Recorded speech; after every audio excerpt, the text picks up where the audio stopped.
Boa noite, pessoal. Vamos lá, então. Vamos falar de frustração e aceitação. Ainda brinquei logo eu, que quase não me iludo. Assim, a gente sabe que aqui na casa a gente faz alguns estudos, né? De um trabalho que a gente tem aqui, inclusive no SOS. O pessoal do SOS também vai entender um pouquinho mais. Quando a gente fala de frustração, ela é diferente no olhar de cada um. Até porque aqui tem várias pessoas com várias criação completamente diferente uma da outra, faixa etária diferente. Então a cultura da gente, a criação que a gente recebeu dos pais, essa frustração ela vai variar. Então às vezes quando eu falar alguma coisa assim, podem pensar assim: "Ah, mas isso não serve para mim", mas pode servir para os outros, né? Então a gente vai se encaixando no que for acontecendo. A frustração é não ter o desejo satisfeito. São as expectativas que a gente cria das coisas, né? E sejam elas bens materiais, seja a vida amorosa, seja um filho que ele cresceu e não se tornou aquilo que a gente esperava, né? A vida que eu pensei que eu teria lá quando eu tinha 18 anos, eu achei que a minha vida ia seguir um rumo e ela seguiu outro completamente diferente. E a gente vai acumulando essa frustração, né, conforme a nossa caminhada. E a diferença entre a aceitação e a frustração, a gente não pode achar que assim, então eu vou me acomodar e aceitar a vida como ela é, né? Assim como a dona Sandra estava lendo ali na leitura do Evangelho, a gente não vai esperar como o pássaro que, né, vai cair da árvore, vai cair do céu a semente, o nosso alimento. A gente tem que correr atrás, né? A gente sabe que é assim. Mas a frustração é aquilo que a gente acaba botando culpa no mundo, né? E travando até mesmo diante das situações, quando a gente não consegue aquilo que a gente queria, né? A gente imaginava uma coisa e que aquilo iria acontecer na nossa vida, não aconteceu, e aí a gente acaba carregando, né, um monstro nas costas e compromete a nossa caminhada. A gente não se abre, a gente acaba se fechando. Então, eu não quero dizer que a aceitação seja a mesma coisa que se conformar. Ela não é se conformar. É a gente entender o que a gente precisa aprender com essa frustração, com essa derrota, com essa perda que a gente teve, né, na caminhada. Às vezes a gente pensa assim, né, exemplificando, a pessoa que trabalha, estuda muito para passar num concurso, para fazer um vestibular, para estudar para uma prova da OAB, que seja, não passou na primeira, não passou na segunda, e aí a pessoa vai ficando cada vez mais com o psicológico minado e achando assim, eu sou um burro mesmo, um azarado, eu nunca vou passar nisso.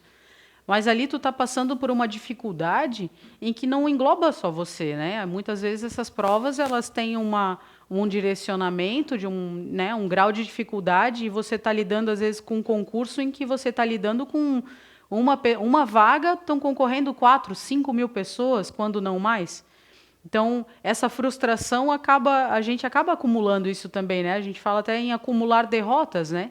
Em que quem é concurseiro, vamos dizer assim, quem trabalha, né, busca muito isso, acaba tendo que lidar muito mais com o psicológico do que com o conhecimento em si, em conseguir lidar e responder as perguntas como elas devem ser. E, independente disso, hoje aqui, a gente pode ter pessoas que tiveram vários tipos de frustrações na vida, né? Às vezes a gente, quando fica adulto, olha para trás e pensa assim: poxa, meu pai e minha mãe não deram o amor que eu esperava. Eu não fui criado pelo meu pai, pela minha mãe. O lar que eu fui criado foi um lar muito conturbado. Eu poderia ter recebido mais amor, né? Como eu falei antes, um pai que esperava mais por um filho e o filho não foi aquilo que ele esperava, porque sempre engloba expectativa, né? Às vezes, né, a criança, né, adulto hoje que foi criado num lar que teve abuso, né, às vezes até adultos mesmo que lidam em lares com abusos psicológicos, físicos, né, e tudo mais. E tudo isso vai minando a gente, né, as derrotas financeiras, né, a gente investe, acredita numa ideia, numa proposta, né, num negócio e aquilo não dá certo. E às vezes a gente fala assim, pô, mas eu só perco, eu sou um derrotado mesmo, né? E a gente sempre tentando achar alguma coisa que é culpado daquilo. E a gente esquece a energia que a gente depositou naquilo do hoje, mas o resgate que a gente está fazendo com aquelas derrotas também, né? A gente não pode, obviamente, botar toda a culpa sempre no passado. Mas então eu estou pagando isso por uma vida passada. Mas às vezes nem tudo é a culpa da vida passada, às vezes é só porque a gente não planejou o suficiente, né? Botou expectativa demais, não era isso que estava no nosso caminho, a gente acaba não aceitando isso, né? Não entendendo e acaba dando, como é que é, porrada dando murro em ponta de faca, né? Como se fala. Então, a gente entender isso, frustração, aceitação, a gente entender o que a gente precisa aprender com isso, né? Eu acho que a abordagem que a gente precisa trabalhar sempre em mente é isso, assim. Não, acredito que aqui muitos não saibam, mas em julho os meus pais tiveram a casa deles queimada, né? Pegou fogo totalmente na casa deles. Obviamente que cada um da minha família que vocês conversarem, cada um vai ter uma percepção do que aconteceu. Eu nunca imaginei que a gente receberia tanta ajuda. Eu nunca imaginei que tanta gente estaria disposta a ajudar. E às vezes às vezes a pessoa não tinha nem como ajudar, mas ela dava um abraço. E isso já fazia diferença. A gente pensava, pô, a pessoa tá dando aquilo que ela tem, né? Não, é assim que funciona, né?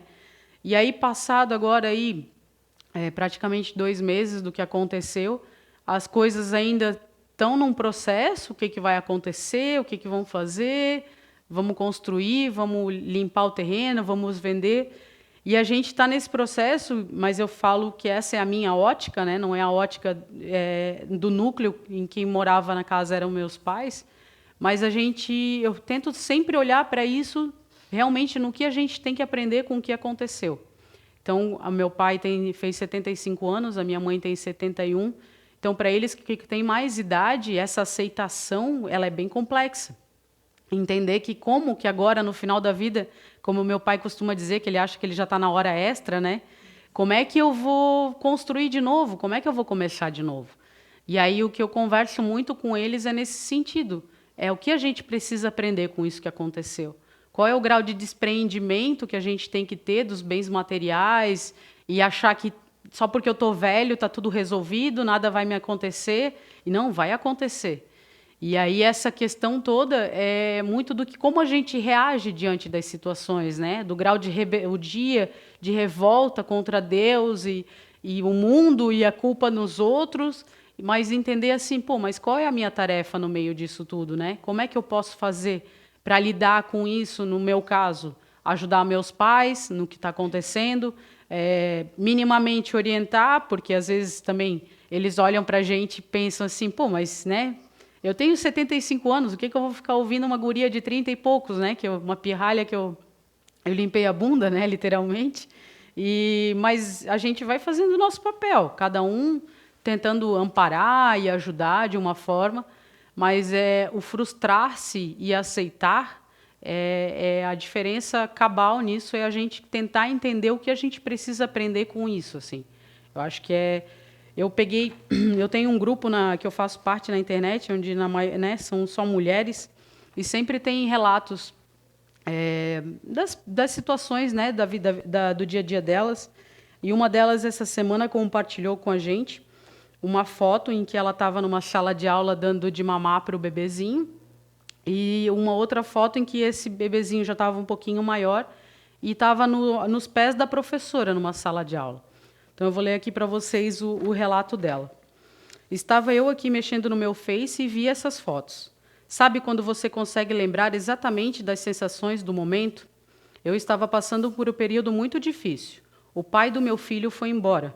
Levou o carro que compramos, os meus cartões, que ele tinha a senha. Fez um rombo imenso nos cartões. E eu senti falta dele somente 3 dias depois, e já era tarde. Eu já sabia que, ao retornar da licença maternidade, seria mandada embora, e já era certo. Entrei em depressão profunda, não comia, passava noites em claro, ora ligando para o pai do meu filho, me humilhando, ora com o pequeno, ora chorando e me culpando com medo do futuro, pensando em como me reerguer, sem força para nada. Estava psicologicamente destruída, com muito baixa autoestima. A única coisa que eu tinha era o meu curso técnico em enfermagem. Eu era bolsista e me prendia a ele, para não afundar ainda mais. Tinha dias que eu ia para o curso arrasada.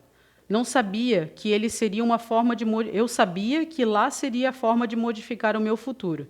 E várias vezes eu levava o meu filho. Outras vezes deixava com a minha mãe.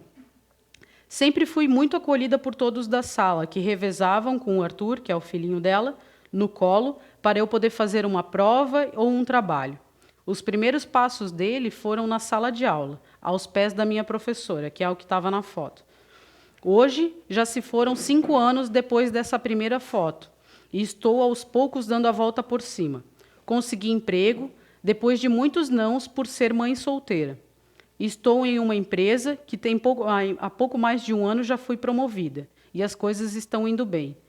Tudo isso eu quero falar para você que passa por dificuldade com o seu pequeno filho agora, não desista, ore por Deus, conversa com ele e, principalmente, não deixe de acreditar que o amanhã será melhor e que você vai superar. Não é fácil, nem um pouco. Lembro de cada dia com o nó da garganta, mas vivi e superei. Para não cair, porque nada cai do céu. Eu corri atrás de tudo e tudo foi dando certo. Então, o que eu quero dizer é que quantas mães passam por isso, né? Às vezes com um filho, com mais filhos, são abandonadas, né? Eu já vi casos, eu tenho amigas que foi o contrário, foi a mãe que abandonou o pai com 3 filhas, e eles superaram isso, né? Viveram a trancos e barrancos dos seus jeitos, mas viveram. Então, não tem aquela do limão fazer uma limonada. Então, a frustração ela é necessariamente isso. As frustrações, as perdas que a gente tem no caminho, elas fazem parte do nosso processo. E é como a gente reage que diz muito mais de como a gente é, né? Então, são relatos que eu quero dar para vocês, mas mais no sentido de demonstrar que a gente não está sozinho. Às vezes a gente acha que a nossa dor é a maior dor do mundo, mas é porque é a única dor que a gente consegue olhar. Se vocês aqui me contarem uma história que vocês estão passando por um determinado sofrimento, claro que eu vou sentir por vocês, eu vou, né, orar por vocês, a gente vai conversar, vamos tentar ajudar, amparar de alguma forma, mas eu vou para casa, eu vou dormir. Mas quem está no meio do problema, ali no olho do furacão, como se fala, é aquela pessoa. Ela acha que aquilo é o fim do mundo mesmo, né? E aí, como que eu vou sair daquilo ali, dessa situação, dessa puxada de tapete, né? Às vezes, no trabalho, a gente leva uns revés, assim, que a gente pensa, meu, da onde veio essa porrada que eu levei? Então, são de várias formas. E quando a gente está no meio de um problema, a gente realmente fica completamente atordoado, como quase se tivesse levado uma paulada na cabeça e está tentando reagir, se reerguer. E esse relato aqui que eu trago para vocês, até eu não posso trazer as fotos porque é um grupo fechado, né, um grupo privado, eu não posso expor as pessoas, só a história. É mais nesse sentido mesmo, assim, é de que a gente, normalmente a pessoa do lado da gente está com um problema bem maior que o nosso, mas a gente só consegue ver o nosso, né? E aí como é que a gente reage a isso? Né? Muitas vezes ficando mais frustrado, mais magoado, magoando mais pessoas, tornando os nossos dias ainda mais nebulosos. Enquanto a gente deveria, né, ajoelhar, fechar os olhos, elevar o pensamento, né, ao mundo espiritual, a Jesus, a Deus, e pedir ajuda, pedir inspiração. Porque o nosso tempo ele é completamente diferente do tempo do aprendizado que a gente precisa ter, né? Então, em tudo dai graças, porque esta é a vontade de Deus. É uma das passagens bíblicas, né? Em Cristo, porque em Cristo para convosco, né? Ou seja, em tudo que acontece com a gente, sejam ganhos ou perdas, frustrações ou conquistas, a gente tem que dar graças a Deus, porque daqui a pouco vem o próximo passo, né? Então, as perdas e frustrações fazem parte da nossa vida. Elas são necessárias para a nossa evolução, da natureza humana e do nosso desenvolvimento, né? Às vezes a gente fala assim, poxa, mas o mundo está muito louco. Olha só tudo o que está acontecendo, né? E a gente esquece que a gente faz parte desse mundo. Então, a gente está muito louco também, né? E qual é a nossa parte nesse processo, né? E aí a gente vê, porque o problema é que a gente tem uma perspectiva só momentânea das coisas. A gente só vê o agora, a gente só vê o hoje. E a gente não entende que tudo é uma oportunidade de resgate. E é algo que a gente precisa, né? Que está no nosso caminho e temos para superar e transpassar. E como a gente reage a isso? Então, a gente pode entender assim, exemplificando, quando a gente tem um filho, um sobrinho, uma avó que cria um neto, o que seja, a gente chama a atenção dele, você está indo mal na escola, você foi mal criado, aconteceu determinada situação, ou você precisa ir melhor. A gente chama a atenção tira o celular, o tablet, a TV, o desenho, as brincadeiras na rua e diz assim, agora você vai ficar no quarto, você vai estudar, você vai se esforçar, porque você tem que melhorar esse comportamento, né? E a criança, normalmente, ela reage com rebeldia, né? Ela não aceita que o pai tire o tablet, né? Enfim, o brinquedo que ele mais gosta, o adolescente não gosta disso. Por que ele não gosta? Porque é o mais confortável seguir a vida ali nas brincadeiras, né? E quantas vezes a gente, quanto adultos, é assim? Às vezes vem o papai do céu aqui, tira alguma coisa que a gente achava que estava tudo certo, e a gente pensa assim, meu Deus, por que fizesse isso comigo? Por quê? Por quê? Porque a gente quer entender o porquê, porque a gente não percebe que essa é a lição. Essa é a lição. O porquê já está ali, já está acontecendo. Porque é isso que a gente precisa aprender. Né? Então, assim como as crianças mimadas não entendem o castigo dos pais, a gente, como espíritos adultos mimados, a gente não aceita o que o Deus quer nos ensinar, né? O que está na nossa caminhada para a gente aprender. E a gente se emburra, às vezes deixa de ir na casa espírita, não vou mais lá. O que adianta eu estar indo lá? Eu vou lá, faço o evangelho, tomo água fluidificada, fiz a conversa fraterna, vou naquele curso do SOS lá, com aquelas doidas lá falando, e não acontece nada, parece que a minha vida só está pior. O que isso é, se nada mais do que quando um pai bota a criança no castigo? A gente só está emburrado, porque parece que nada dá certo, mas as coisas não acontecem no nosso tempo. Existe um tempo muito além. E a gente está hoje aqui resgatando coisas que a gente fez no passado. Muitas coisas do que a gente está passando, eu sempre falo, a gente não pode botar a culpa só no passado, porque hoje a gente, de repente, cometeu algum erro, né? Seja, que nem falar no trânsito, né? Às vezes a gente avançou um sinal, passou a mais na velocidade numa lombada, daqui a pouco vem a multa. Então, hoje a gente avançou algum sinal em alguma coisa, daqui a pouco vem a multa, e a gente nem lembra. Mas quando que eu andei naquela rua? Mas quando que eu errei para estar pagando por isso hoje? Às vezes a gente nem lembra. A gente muitas vezes quer botar a culpa na vida passada, mas às vezes nem é isso. A gente errou hoje. Às vezes um filho mal criado, né? Uma situação com um pai, com uma mãe, ou com um colega que está chateado por alguma coisa, a gente falou alguma coisa, fez alguma coisa que quem fere não lembra, mas quem é ferido e está sangrando sempre lembra. E às vezes a gente pensa, mas por que ele está fazendo isso? E a gente nem lembra porque o que fez para a pessoa estar agindo daquele jeito com a gente, né?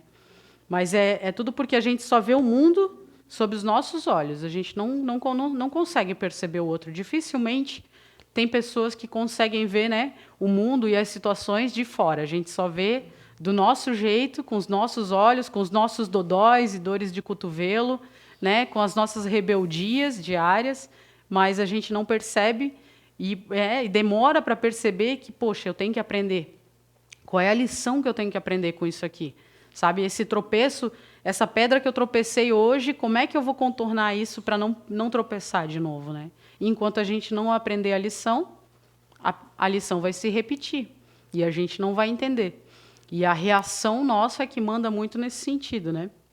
Então, e ainda tem essa questão, a falsa aceitação, né? O falso humilde, né? Às vezes tem a pessoa que, não, eu entendo, e até bota às vezes a culpa nas vidas passadas, assim, né? Não, é porque no passado eu devo ter sido muito assim, então hoje eu estou pagando e tal. Mas às vezes cada um, isso aqui não estou falando para ninguém específico nem nada, mas cada um sabe o que vai dentro de si. Nessa questão de aceitar, de se resignar, de se melhorar. O que está fazendo com isso aí? E às vezes a pessoa fala da boca para fora que aceita, que entende, e bota às vezes a culpa numa vida passada como se fosse outra pessoa que tivesse feito aquilo ali. Não, mas a mesma pessoa que fez aquilo ali, que matou alguém, que roubou alguém, né, que fez... Eu sempre falo, o mundo não é feito só de reis e rainhas e Cleópatras, né, Alexandre o Grande e tudo mais. A gente foi soldado, né, muita gente trabalhou para essas pessoas, né? E aqui estamos nós, então a gente está pagando algumas coisas, né? Botou fogo nos livros, as bruxas e feiticeiras, quem é que tocou fogo nelas nos livros? Então hoje a gente está aqui pagando por muita coisa, né? E aí a gente bota a culpa às vezes assim, foi na vida passada. Mas como se na vida passada tivesse sido outra pessoa? Não, foi você. E você está se transformando efetivamente A gente conhece as nossas más tendências, a gente sabe os nossos pontos fracos, mas a gente não gosta de que apontem esses defeitos, a gente não gosta que os outros acusem, que normalmente quem acusa um defeito nosso, né, é a mulher, é o esposo, é um filho, que aponta o dedo, mas você é assim, você é assado. Né? Às vezes vem numa conversa fraterna e alguém fala alguma coisa e a gente... Ai, que droga, né? Ela falou aquilo, mas é mais fácil não vir na casa espírita, né? É mais fácil ignorar o conhecimento do que realmente se transformar. Mas a história só vai se repetir, a lição só vai se repetir até a gente aprender efetivamente ela, né? Então, ajuda-te que o céu te ajudará. É assim que diz o Evangelho. E o que ele quer dizer com isso? É a gente trabalhar, sim. A gente tem que sonhar, a gente tem que seguir os planos, mas ele é um trabalho muito mais interno do que externo. É muito mais do que só trabalhar para ter uma casa, para ter um carro, para comprar uma casa na praia, comprar um sítio maior, o que seja. Mas é o que você está fazendo com toda essa informação que o mundo dá hoje, né? Eu costumo dizer assim, o meu pai, a minha mãe, que, né, se criaram no interior, meu Deus, quando acontecia alguma coisa na política, às vezes vinha um vizinho de longe para contar para eles. Eles não sabiam no mesmo dia que algo acontecia. Hoje em dia, a gente sabe quase instantaneamente. A pessoa morre no hospital, a gente já está recebendo o WhatsApp dizendo que fulano morreu. Né? E, às vezes, assim, antigamente, é só falar. Antigamente, um familiar morria, a gente ficava sabendo dias depois, porque a informação não vinha. Então, ajuda-te que o céu te ajudará o que a gente está fazendo com toda essa informação que o mundo gira hoje. O mundo é virado em informação, em notícia, em acontecimento, e a gente está fazendo o quê? A gente fica só com a cabeça baixa, mexendo no Facebook, WhatsApp, Instagram e redes sociais. E o que a gente está agregando na nossa vida?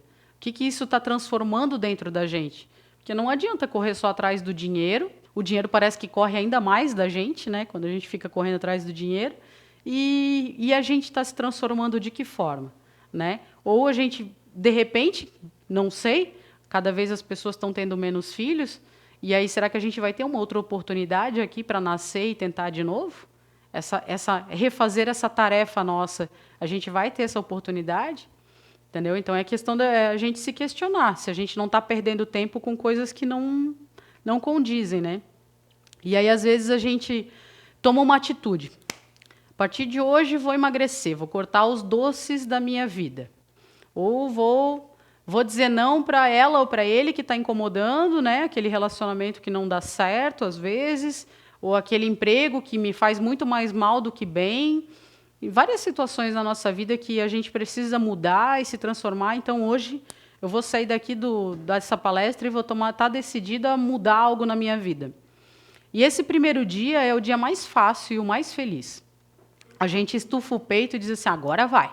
É que nem começar a dieta, né? Todo mundo começa na segunda-feira, é o Dia Internacional da Dieta, na academia o professor diz que agora, a partir de agora a academia começa a encher, porque daí agora começa o Projeto Verão, mas eles brincam que o Projeto Verão 2021, né? Porque 2020 já está perdido, mas o pessoal vai, né?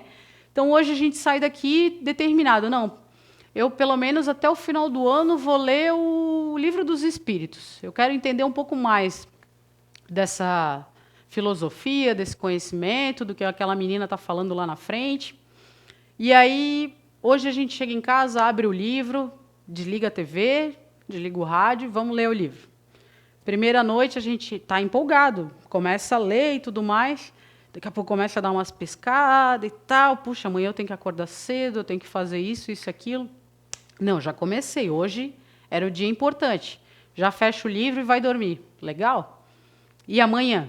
Amanhã, puxa, bem amanhã é quarta-feira, vai ter o jogo, aquele capítulo da novela vai estar bom, daí já começa a criar empecilho, e aí o terceiro dia já tem outro empecilho, recebe uma visita, está cansado, poxa, sexta-feira já é dia de faxina, eu tenho que dormir cedo. Então, a gente é cercado, a nossa vida é cercada de primeiros dias, assim, ela é cercada de segundas-feiras, assim, que a gente começa e hoje vai. Mas já, normalmente, ali no segundo, terceiro dia, a gente desiste, ou no segundo mês, no terceiro mês. A gente desiste, sabe? Essa questão da frustração é a gente com a gente mesmo. Às vezes, a gente desiste dessa transformação. E, como eu falei, a gente é errante por quantos anos? E aí, no primeiro dia que a gente decide transformar, fazer diferente, no segundo dia a gente já desiste. E a gente fica frustrado, um absurdo. Eu fiz dieta hoje e eu não perdi ainda. Está aqui, ó, as pelancas, como é que pode? Né? Eu fui para academia, tem gente que diz que só de se matricular na academia já quer emagrecer, acha que está comprando emagrecimento. Não é bem assim. Então, a gente tem que cuidar mais do processo, né? Dos segundos, terceiros e quartos dias e meses, do que só do primeiro dia, né? Tomar decisão, às vezes, é a parte mais fácil, é dar continuidade nessa caminhada que é o maior desafio da gente, né? Então, ali dando continuidade na leitura que a dona Sandra fez, no Evangelho, é o capítulo 25, no trecho, no título Buscai e achareis. Deus criou o homem sem vestes e sem abrigo, mas deu-lhe a inteligência para fabricá-los. Deus conhece as nossas necessidades e a eles provê como for necessário. O homem, porém, é insaciável em seus desejos. Nem sempre sabe contentar-se com o que tem. O necessário não lhe basta. Então Deus deixa a gente entregue a nós mesmos. E nós nos tornamos infelizes por conta própria e por não escutarmos a nossa consciência, que é o intermédio de Deus. Então, essas transformações, a gente está o tempo todo, a gente é desafiado, a nossa consciência puxa a gente direto, assim, vai estudar mais, larga um pouco da televisão, larga esse Facebook, esse WhatsApp, vai estudar, vai ver. Eu digo estudar porque, como eu falei, essa transformação ela é interna, ela não é externa. Por mais que a gente ache que tem que trabalhar que nem um louco, ganhar dinheiro, rios de dinheiro, mas é o que a gente vai fazer com esse dinheiro. A gente vê tantas fortunas perdidas quando passa de pai para filho, para neto. Por quê? Ela se perde porque aquele que assumiu o dinheiro não dá conta de cuidar daquilo. Porque não foi ele que batalhou para obter aquilo. Então, como é que ele vai cuidar de algo? Então, as fortunas, elas são como areia no vento. Elas vão voar, vão trocar de mãos, porque não adianta a gente só correr atrás do dinheiro. A gente tem que correr atrás da nossa transformação. O tesouro é a gente mesmo. Se o mundo vai ser transformado, se ele vai ser um mundo melhor, né, de provas e regenerações para um mundo evoluído, a gente, para habitar aqui, temos que ser pessoas evoluídas. E a gente só vai alcançar isso quando a gente olhar para a gente mesmo e conseguir dar esses passos para a evolução realmente. Entender as frustrações, entender as nossas perdas, entender o que a gente tem que fazer. Aquele assim, acordar de manhã e dizer, tá, eu vou conseguir. Ontem não deu, mas hoje eu vou conseguir. E não desistir da gente mesmo, sabe? Então, a caminhada é essa. Tem a palestra, o Rossandro Kinjay. Ele fala numa das palestras dele, né? Bem-aventurado os que não criam expectativas, pois assim eles não geram frustrações. Né? E as expectativas é aquilo que a gente deposita normalmente em cima de coisas e pessoas, né? Nas situações. E aí a gente vê até nos relacionamentos, né? Quando não se tem um relacionamento aí que às vezes é um super romântico, um super ativo, aí o outro é mais parado, e aí fica aquela frustração. Às vezes, quando está no começo do namoro, se diz assim, é a tampa da minha panela, metade da minha laranja, parece que tudo vai dar certo, nada vai dar errado. E aí, às vezes, até um cochicha para o outro assim, não, ela tem aquele defeitinho, ele tem aquele negocinho lá, mas eu vou mudar, pode deixar, eu vou mudar ele vai mudar. Mas é as perspectivas, as expectativas da gente para com outra pessoa. Se a gente não muda, se a gente já apanha tanto para a gente se transformar, quem somos nós para achar que vai mudar outra pessoa? Sendo que a gente sabe... E, né, analisando, a gente faz só uma análise superficial das coisas. Existem pessoas que são mais românticas, pessoas que são mais ativas, né, pessoas que são mais racionais, mais frias. Se a gente olhar o mundo só por essa perspectiva, dividir o mundo em 3 tipos de pessoas, e pensando em relacionamentos, como é que eu vou exigir que alguém que não é tão romântico seja mais romântico, olhe mais para mim do que é, ou faça mais as coisas, perceba mais as coisas, né? Seja mais proativo do que é. Ou então, o contrário, meu Deus, essa mulher não para quieta, né? Que alguém seja, né? O contrário também é verdadeiro, né? Um querendo mudar o outro, sendo que essa transformação ela é só interna.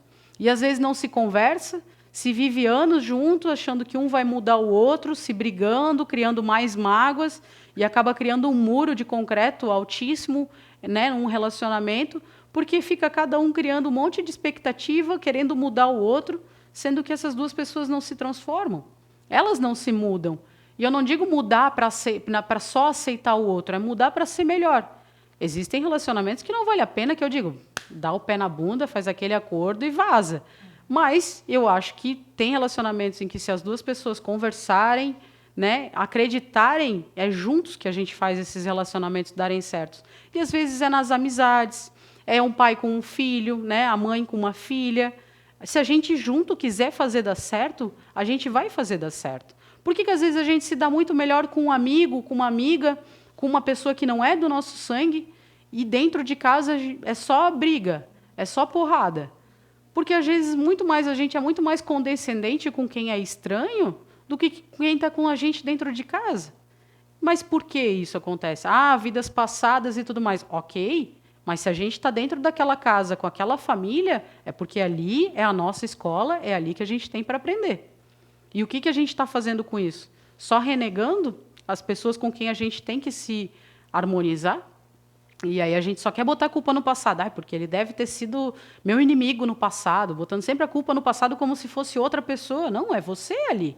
Você vive aquele meio. E você tem que se transformar e fazer daquilo melhor, né? Então, a gente costuma olhar para o gramado do outro e achar sempre o gramado do outro bonito, né? E a questão da frustração, ela vai muito ao encontro disso, assim, ela anda muito com isso. A gente olhar para o outro e achar que o vizinho tem o melhor carro. Poxa, eu trabalho tanto e eu não consigo viajar como o meu amigo, o meu vizinho. Eu trabalho tanto e não consigo trocar de casa ou reformar minha casa. A gente fica olhando muito para o gramado do outro e achando mais verde, né? E a gente não consegue ver o que a gente tem que fazer com o mundo e com as ferramentas que a gente tem, né? Então, o gramado do outro é sempre mais verde, num mundo onde a gente acompanha a vida, né, das celebridades, youtubers, dos amigos, né? Alguém viaja, vai para a praia, nem falou para a gente, mas a gente já está vendo ali no Facebook, no Instagram, que a pessoa está viajando. E às vezes a gente fica mais frustrado ainda, porque fulano foi, a gente não fica feliz. A gente fica frustrado porque o fulano foi e a gente não foi, porque que não convidou a gente e tudo mais. E tudo criando mais nuvem, né? Eu já falei uma vez aqui ainda a questão das nuvenzinhas, né, ruins e negativas que a gente atrai para perto da gente, né? E a gente fica olhando pro vizinho e a gente esquece que essa vida que a gente tem, essa minha altura que eu tenho, por mais que eu me esforce, eu posso fazer um implante de osso na canela, tentar ser mais alta, mas vai dar alguma coisa errada.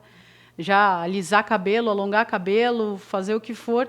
Mas tem várias coisas na nossa vida que ela é do jeito que a gente programou que se fosse, que a espiritualidade programou que fosse. Muitas vezes no meio em que a gente vive familiar, né? Muitas vezes na vizinhança que a gente vive, onde a gente tem muito atrito, né? No país que a gente vive, que a gente critica um monte, que se nada der certo eu vou embora, não sei para onde, mas eu vou embora daqui. Mas tudo isso está planejado de alguma forma porque a gente tem que aprender com isso. Mas a gente fica só revoltado, praguejando contra a polícia, contra a política, contra o mundo, em vez da gente mudar essa sintonia, né? Mudar essa vibração que o mundo está. Que eu volto a dizer, para o mundo se transformar, a gente tem que se transformar também. E a gente não está fazendo isso. Então, vamos deixar de fantasiar com pessoas e situações, vamos deixar de criar expectativas. Vamos aceitar a nossa realidade como somos e pensar mais em como podemos tornar o mundo melhor, melhorar a nossa moral e transformar a realidade com menos ilusões. E quando eu desfoco do meu caminho, que eu fico olhando para a andada do vizinho, do colega do trabalho, quando eu olho para, às vezes, o meu cunhado, a minha prima, que está com carro novo, com a casa nova, se eu fico olhando só para a caminhada do outro, eu tropeço porque eu paro de olhar para a minha caminhada. Então, quando a gente perceber isso, que a gente perde o nosso norte porque estamos querendo caminhar a estrada do outro e não a nossa estrada, a gente não percebe isso, né? E acaba errando. E a gente deixa essa tristeza da frustração, essas mágoas, assim, tomar conta da gente, e a gente fica extremamente amargurado, uma pessoa aquele do ó céus, ó terra, né? Nada tem como piorar. E a gente vira essa pessoa super pessimista, né? E isso já vem com uma depressão, vai no médico, já toma um monte de remédio e tudo mais. quando a gente internalizar isso, olhar para dentro da gente, pensar assim, poxa, hoje eu tô muito braba, eu tô muito triste, eu tô muito amargurada. Por quê? O que aconteceu que me deixou assim? E a gente conseguir trabalhar isso dentro da gente, perceber. Porque o remédio, por mais que a gente possa tomar, e existem, né, compensações até de química cerebral que os remédios trabalham, mas o remédio ele só vai botar um capacete, ele só vai dar uma isolada no problema, mas ele não vai resolver o problema vai continuar ali. Então, hoje a gente vai tomar a vida inteira remédio para curar uma dor de amor, curar uma dor de um desemprego, curar a dor do carro novo que eu não consegui comprar, da casa nova que eu não consegui comprar. Aí vai ter que ter um remédio para cada derrota nossa, para cada frustração nossa. Enquanto a gente não aceitar e entender cada frustração que a gente tem e o que a gente precisa aprender com isso. Às vezes não está na nossa caminhada, às vezes está, a gente só não se empenhou o suficiente, né, como na questão do concurso. Vamos estudar mais, vamos crescer, vamos buscar outros conhecimentos, mas às vezes a gente só está querendo remediar ou medicamentar algo que é inerente à nossa jornada. Então a gente precisa internalizar e consertar isso muito mais dentro da nossa cabeça, do nosso coração, do que ficar tomando remédio, senão daqui a pouco eles vão e a indústria médica, farmacêutica, cada vez vai criar. Daqui a pouco eles vão ter, inclusive na farmácia, ali, remédio para curar a depressão do desemprego, para curar a depressão do perda do amor. Não tem aqueles coisinhas de cartomante, traga o amor de volta, então vai ter caixinha na farmácia disso aí.